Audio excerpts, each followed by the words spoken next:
এজন্য আল্লাহ তাআলা বলেন, বান্দা আমি তোমারে ওয়াদা দিলাম। দেখেন আল্লাহ তাআলা বলতে চায় এটা, বান্দা আমি যে কোনো মূল্যে তোমারে জান্নাত দিতে চাই। তুমি না আমার মোমেন বান্দা, ঠিক আছে 11টা মাস, ঠিক আছে গুনায় গুনায় তুমি বরবাদ হয়ে গেছো, 11 মাস আমারে ডাকতে সময় পাও নাই, ঠিক আছে এখন যদি ভুল বুঝতে পারো তো বান্দা ঠিক আছে 11 মাস থেকে কমাইয়া আইনা আমি 1 মাস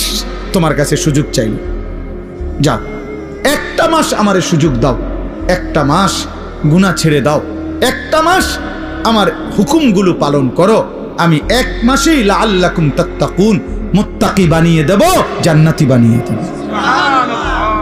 তবুও যদি কদর না করো তো আল্লাহর নবী বলছেন, জিব্রাইল এই জন্য রমজানের লাস্টে আইসা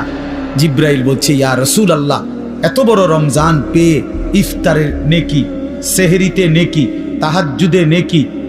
তারাবির 20 রাকাত নামাজে নেকি, 5 ওয়াক্ত নামাজে নেকি, শেষ দশকের এতেকাফে নেকি, সবে কদর তালাশ করার দ্বারা নেকি, জিকির করার দ্বারা নেকি, তেলাওয়াত করার দ্বারা নেকি, দোয়া করার দ্বারা নেকি, কাউকে সামান্য ইফতার করাইলো নেকি, এরপরে একটা নফল একটা ফরজের সমান, একটা ফরজ 70টা ফরজের সমান, এক রমজানের প্রথম দশক রহমত, মাঝখানের দশক মাগফিরাত, শেষ দশক জাহান্নাম থেকে নাজাত। আল্লাহ বলেন জিব্রাইলের মাধ্যমে, নবী এত কিছু দিয়াও যেই বেঈমান রে মন গলাইতে পারলাম না, তারে আমি ভালো করাইতে পারলাম না, আমার দিকে ফিরাইতে পারলাম না, তার উপরে আমি আল্লাহর লানত, আমি ফেরেশতারও লানত। তো নবী বলে আমিন, হ জিব্রাইল আমি মুহাম্মদেরও লানত,